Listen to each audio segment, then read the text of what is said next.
स्वागत है यीशु मसीह की प्रेजेंस में। हालेलुया। अपने घुटनों के भार बैठ जाओ और अपनी बाइबल को उठाओ, अपने होंठों को खोलो। ये वचन मेरे लिए हो।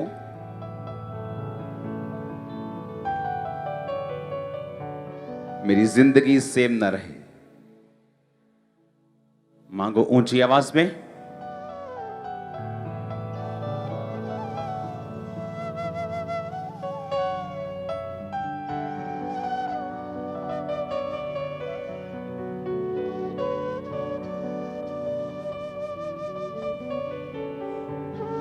गैर भाषा में बातें करते हुए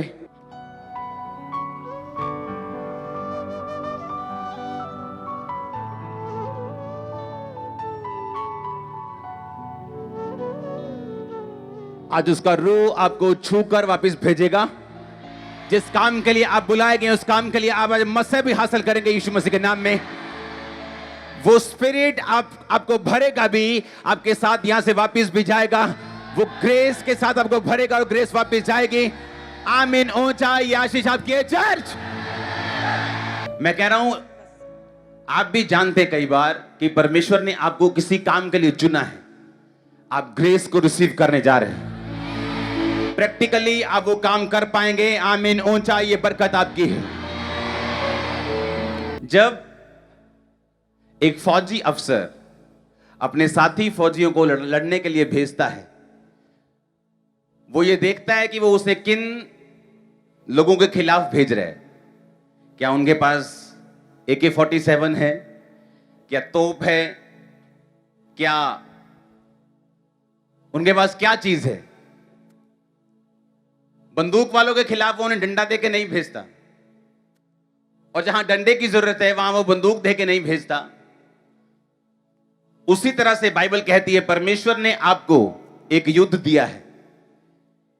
यह युद्ध शैतान के साथ, अंधकार की शक्तियों के साथ, दुष्टता की आत्मिक सेनाओं के साथ, जिनका हेड ऑफिस आसमान में है। तो परमेश्वर यह मेक श्योर करेगा कि आपके पास वो सारे हथियार हों जिससे आप वो युद्ध जीत सकें। कौन सी कलीसिया है जो ठोकर खा रही है? कौन सी कलीसिया है जो शैतान की विक्टिम बनी हुई है, विक्टर बनने की बजाय, जो हर वक्त कंप्लेंट करते हैं कि दुष्ट आत्मा उस पर अटैक करता है? ये वो कलीसिया है जो इन हथियारों की कमी के साथ जूझ रही है। कुछ देश जब हथियारों की कमी होती है तो वो दूसरे देश उनको कुछ नहीं समझते, उनको थ्रेट करते हैं। और कई बार एक ऐसा देश जो फाइनेंशियली स्टेबल नहीं है, अगर आप उत्तर कोरिया को देखेंगे, कुछ नहीं है उस देश में, लेकिन उसकी परमाणु शक्ति इतनी है कि दूसरे कोई भी देश उससे पंगा लेने के लिए खुश नहीं है, कतराते हैं। उसी तरह से शैतान जानता है कि किस कलीसिया के पास, किस चर्च के पास, यानी बॉडी के पास, चर्च मतलब बॉडी यानी आप यानी मैं, कौन से हथियार हैं उसे मालूम है। जितना विरोध बाइबल में आपने पौलुस का देखा होगा उतना अपोलोस का नहीं देखा होगा, क्योंकि पौलुस के पास बाइबल कहती है ऑलमोस्ट हर एक वरदान था आत्मिक, और अपोलोस जो है वो सिर्फ टीचिंग करता था। अपनी स्क्रीन पे देखेंगे रोमियो उसका 1 उसकी 11 आयत। कहता मैं तुमसे मिलने की लालसा करता हूं कि मैं तुम्हें कोई आत्मिक वरदान दूं जिससे तुम स्थिर हो जाओ। इंग्लिश में लिखा, For I long to see you that I may impart unto you some spiritual gift to the end ye may be established. कहता I may impart, मैं तुम्हें कोई आत्मिक वरदान दूं। कौन कह रहे? पौलुस कह रहे। कहता जिससे तुम established हो जाओ। हिंदी में कहता तुम स्थिर हो जाओ। जिन कलीसियाओं में वरदानों की कमी है वो कम इस्टेब्लिश्ड और कम स्थिर हैं, क्योंकि अगर वो ये कहते हैं कि हम वचन में मजबूत हैं तो वो ये वचन ये भी कहता है कि तुम बड़े से बड़े आत्मिक वरदानों की धुन में रहो। फिर वो कौन से वचन में स्ट्रांग है अगर वचन पूरा नहीं हो रहा तो? आप मेरी बात समझ रहे कि नहीं? मैं ये कहता हूं कि मैं वचन में बहुत स्ट्रांग हूं, पर वचन में तो लिखा है तुम बड़े से बड़े आत्मिक वरदानों की क्या रहो? धुन में रहो। पहला कुरिन्थिया 12 उसकी 31 आयत। क्या सब अनुवाद करते हैं तुम बड़े से बड़े वरदानों की धुन में रहो? जब एक आदमी शराब पीता है वो शराब की धुन में रहता है। सुबह उठते ही उसे इंतजार होता है कि मैं कब काम पे जाऊंगा, कब काम से लौटूंगा और कब बोतल खोलूंगा। नहीं यकीन तो उनसे पूछ के देख लो। एक छोटा बच्चा जब नई नई वीडियो गेम लेता है उसे होता है कब मैं स्कूल में जाऊंगा, कब वापस आऊंगा और कब मैं वो वीडियो गेम खेलूंगा, क्योंकि वो उसकी धुन में है। एक नया मैरिड इंसान जब काम पे जाता है उसे लगता है कब मैं काम पे जाऊंगा और वापस आऊंगा और हम दोनों टाइम स्पेंड करेंगे। वो धुन में रहते हैं। परमेश्वर ने वही वर्ड यूज किया है वरदानों के लिए भी। उसने ये नहीं कहा वरदानों के बारे में ठीक है उसके पास है तो कोई बात नहीं। उसने कहा तुम बड़े से बड़े वरदानों की धुन में। धुन मतलब उसकी एडिक्शन में, उसको सोचते रहो दिन रात। अपना ध्यान जो है, अपना माइंड जो है वो वरदान की धुन में लेके जाओ। बताइए क्यों? पौलुस कहता जब मैं आऊंगा मैं कहता तुम पर हाथ रखूंगा और तुम्हें एक वरदान दूंगा जिससे तुम स्थिर हो जाओ, इस्टेब्लिश्ड हो जाओ। इसका मतलब वरदान जो है हमें इस्टेब्लिश्ड, हमें स्थिर करते हैं। आमीन। हमें क्या करते हैं? वरदान हमें स्थिर करते हैं, हमें स्ट्रांग करते हैं। और उसने कहा इनकी धुन में रहो। अगर ये इंपॉर्टेंट ना होते तो वो ये ना कहता तुम बड़े से बड़े वरदानों की धुन में रहो। तुम प्रेम में जियो लेकिन वरदानों की धुन में भी तुम रहो। आमीन।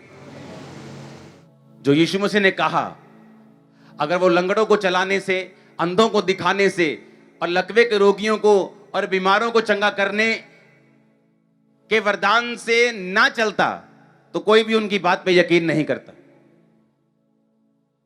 परमेश्वर ने कहा लोग जब तक चिन्ह और चमत्कार नहीं देख लेंगे वो कदापि विश्वास नहीं करेंगे। वरदान ये हेल्प करते हैं हमारी कि जो कुछ परमेश्वर कह रहा है उसको साबित किया जा सके, उसको प्रूफ किया जा सके।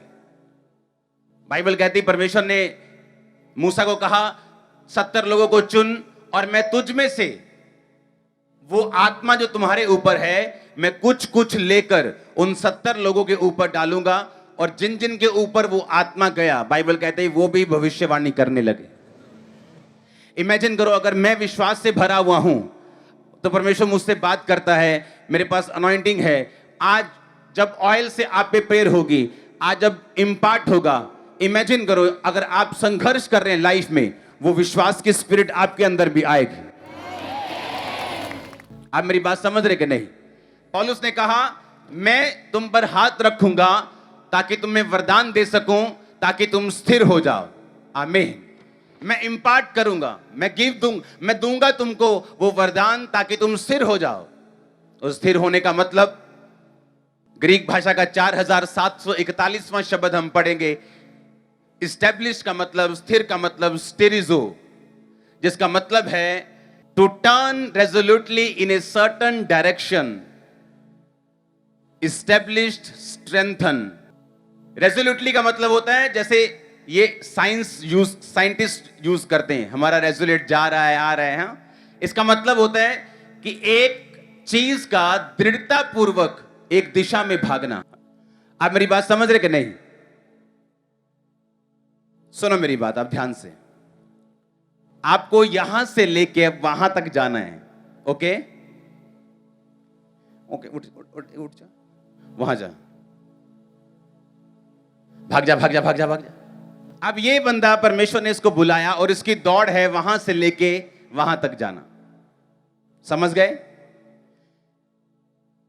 इसकी दौड़ के बीच में, इंटरवल्स में परमेश्वर इसको ब्लेस करेगा ताकि ये अपनी दौड़ में भाग सके।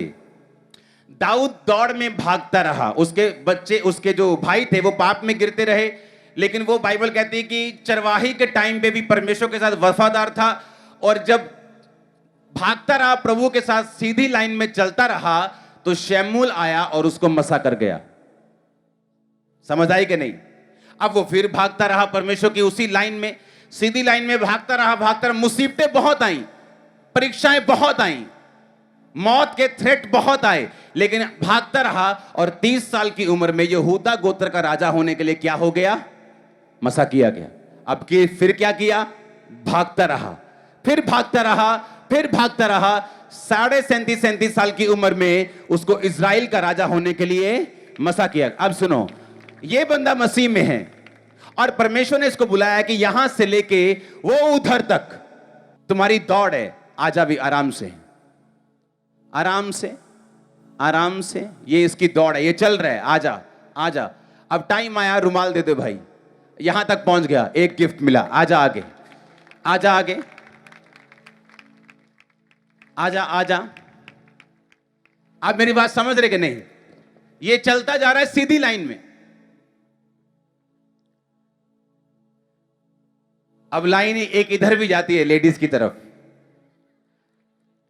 अब इसकी मर्जी है कि सीधा भागना है कि इधर भागना है। आप मेरी बात समझ रहे कि नहीं? अब सुनो मेरी बात। क्यों पौलुस ने कहा, उसने ये स्टेरिजो वर्ड क्यों यूज किया, मैं आपको ये बता रहा हूं। स्टेरिजो का मतलब to turn resolutely in a certain direction. कहता दृढ़ता पूर्वक एक दिशा में भागना। कहता मैं तुम्हें एक वरदान दूं जिससे तुम दृढ़ता पूर्वक एक दिशा की ओर भाग सको। क्यों? क्योंकि जब तुम एक ही दिशा जो प्रभु ने तुम्हारे लिए चुनी, तुम भागते जाओगे, तुम्हारी लाइफ सेम नहीं रहेगी। उसी दिशा में तुम्हें इज्जत मिलेगी, उसी दिशा में परिवार सेव होगा, उसी दिशा में हीलिंग है, उसी दिशा में बरकत है, उसी दिशा में फाइनेंस है, उसी दिशा में पापों से आजादी है, श्रापों से आजादी है, मुक्ति है, सब कुछ उसी दिशा में है। अब होता क्या है, जब कलीसिया के पास वरदानों की कमी होती और सिर्फ बातें कर करके वचन से वो थक जाते हैं, फिर जब वो सीधा चल रहे होते हैं इधर को मुड़ जाते हैं, क्योंकि वो वरदान की क्या है? कमी है।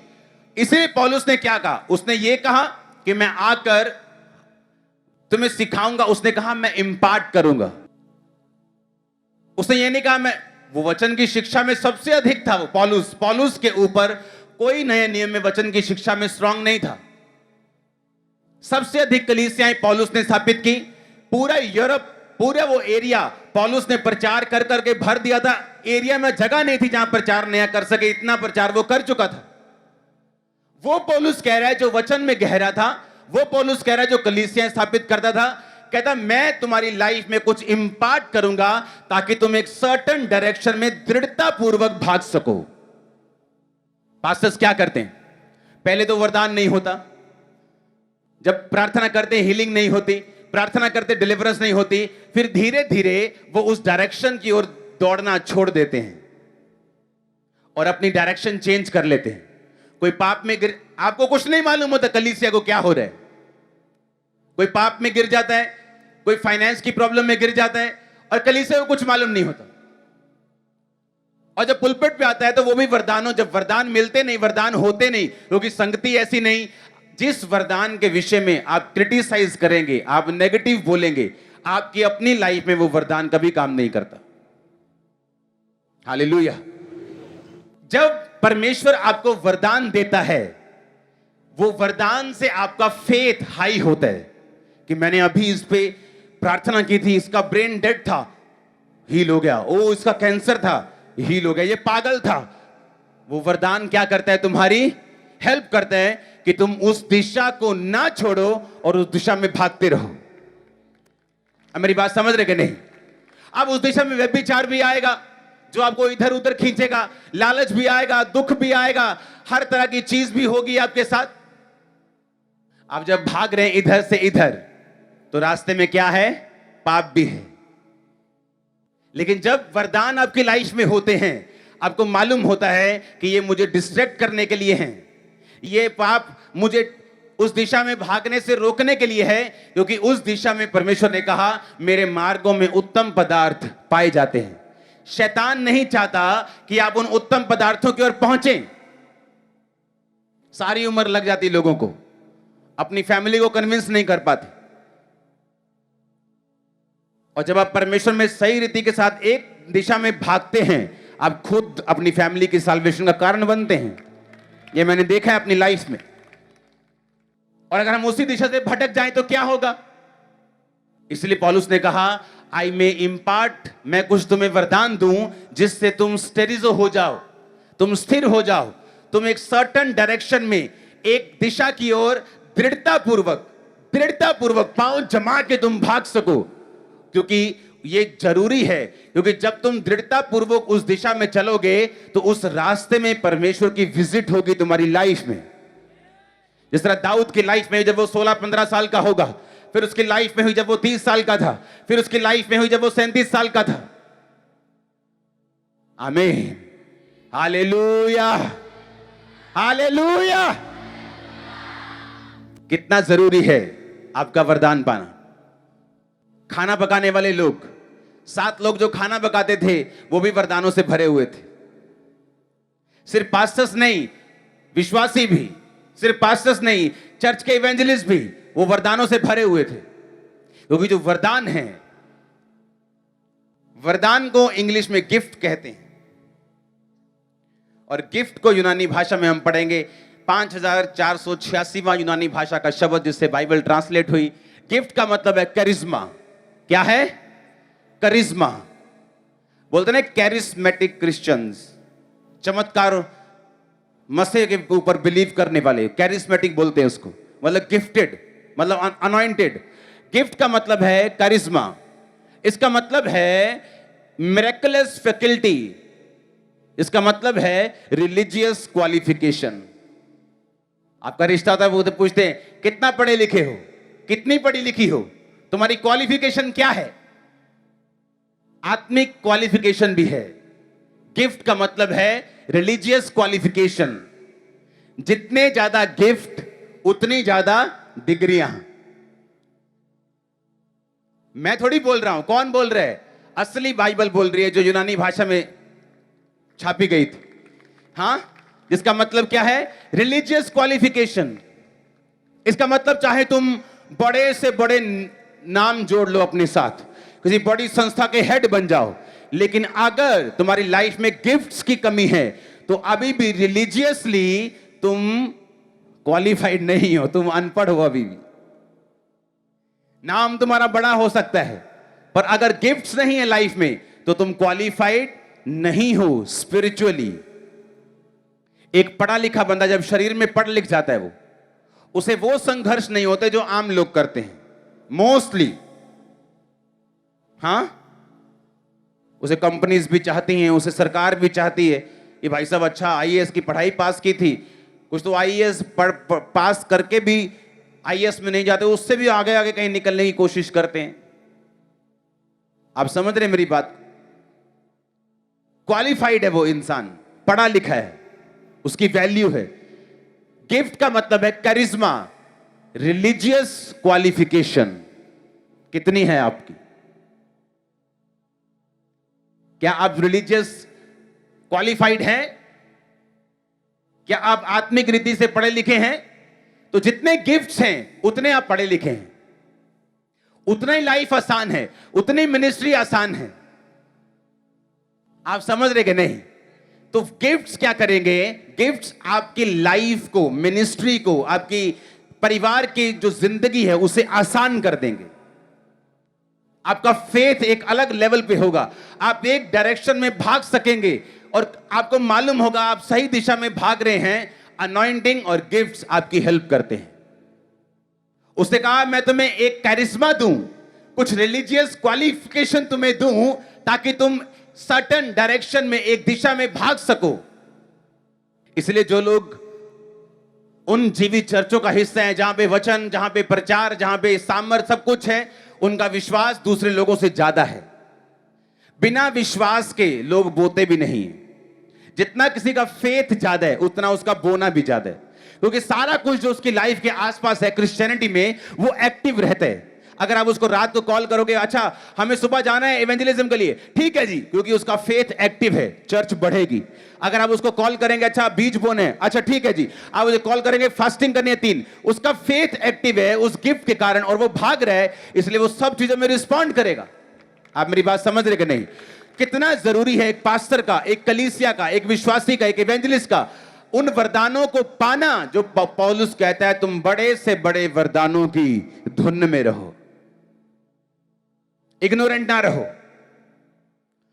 उसने कहा मैं नहीं चाहता जैसे तुम पहले गूंगी मूर्तों के पीछे चलाए चलते थे, कहता मैं नहीं चाहता अब तुम इस विषय में अज्ञान रहो, मैं नहीं चाहता तुम आत्मिक वरदानों के विषय में अनजान रहो। आप भी लकड़ी का काम करने के लिए आरी पकड़ सकते हैं और कर कर काट सकते हैं, पर उसका काम तो नहीं प्रॉपर कर सकते। हाँ, जिन पास्टर्स के पास हीलिंग का गिफ्ट है, दूसरे उसको कॉपी तो कर सकते हैं, पर वो सेम हीलिंग करना मुश्किल है, क्योंकि वो वरदान है, वो एक गिफ्ट है। गिफ्ट पाओ यीशु मसीह के नाम। प्रभु से कहो वो आपको गिफ्ट दे, प्रभु से कहो वो आपको रिलीजियस क्वालिफाइड करे, आसान करने के लिए आपकी लाइफ को, ताकि आप सर्टन डायरेक्शन में भाग सकें। आप कलीसिया में हैं, आज परमेश्वर का मान लो आत्मा आपको मसा करता है, आपको दर्शन का वरदान मिलता है, आपको आने वाले समय की परसीविंग, उसको थोड़ा आप समझना शुरू कर देते हैं कि आने वाले टाइम में क्या होने वाला है।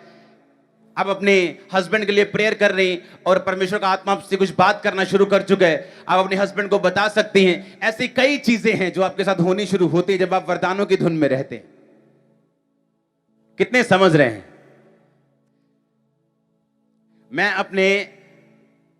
जब मैं बिल्कुल नया था मसीह में, तो अपने लोगों से मैं क्वेश्चन पूछता था।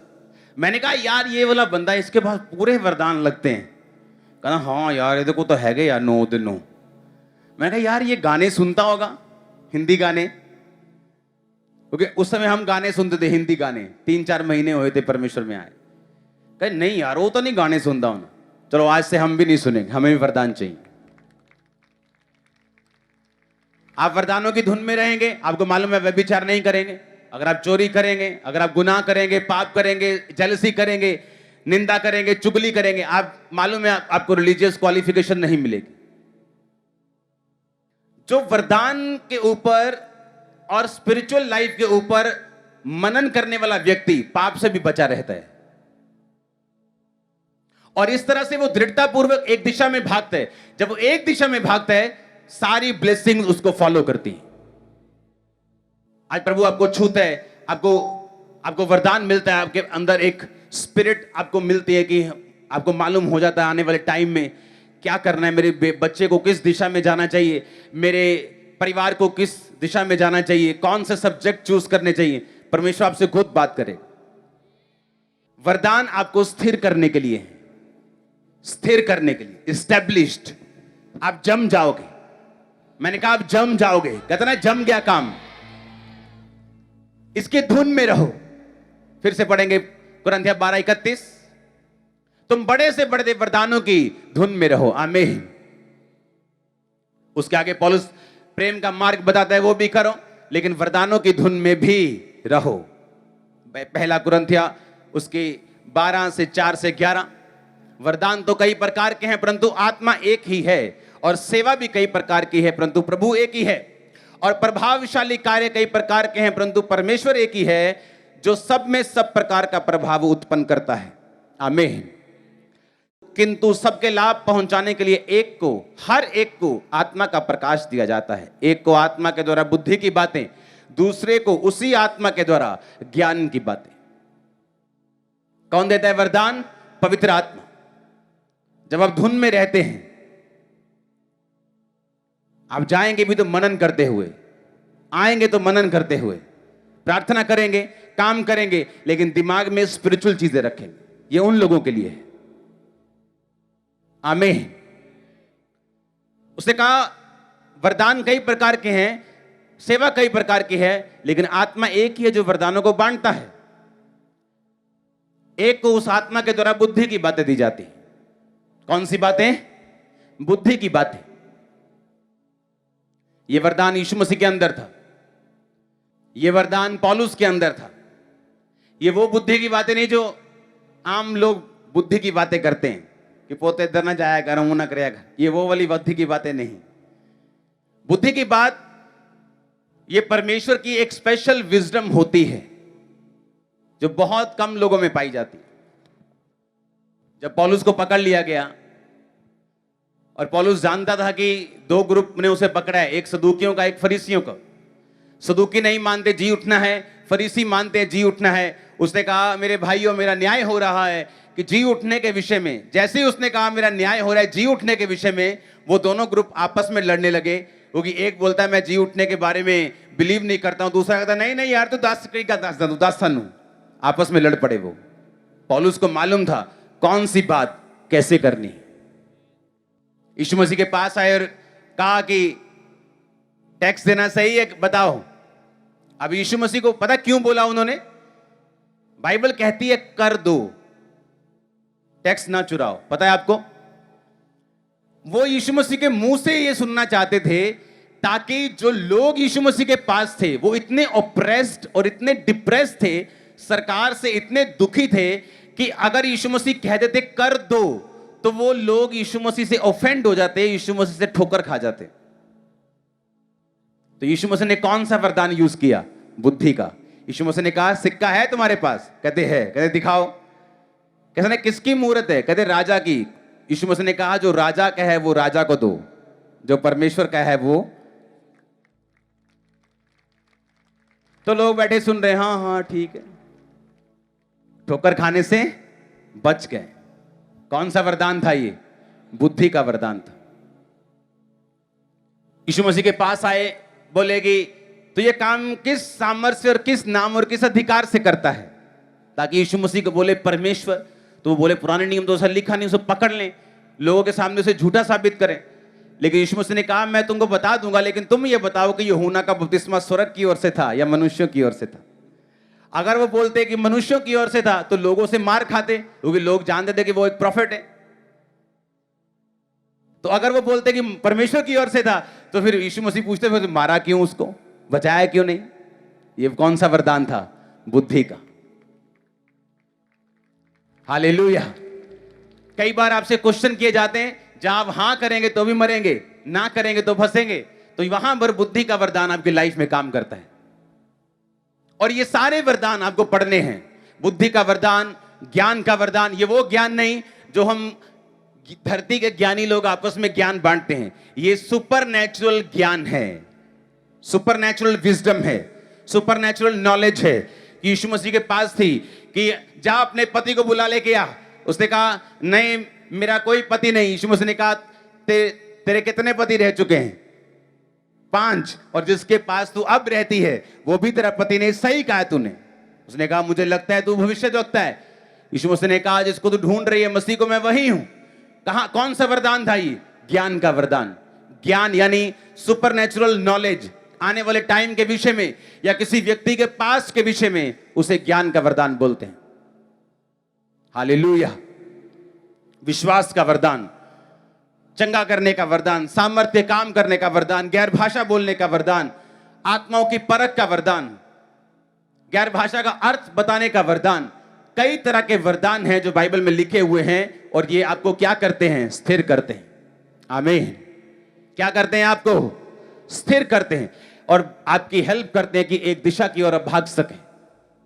अपने हाथों को उठाओ। Thank you Jesus. हिलाओ हाथों को। हमारे YouTube चैनल को सब्सक्राइब करें ताकि आप परमेश्वर के गहरे भेदों को जान सकें कि कैसे आप परमेश्वर में बढ़ सकते हैं, कैसे आप दुष्ट आत्माओं से, नशों से, बीमारियों से और वंशों के श्रापों से आजाद हो सकते हैं।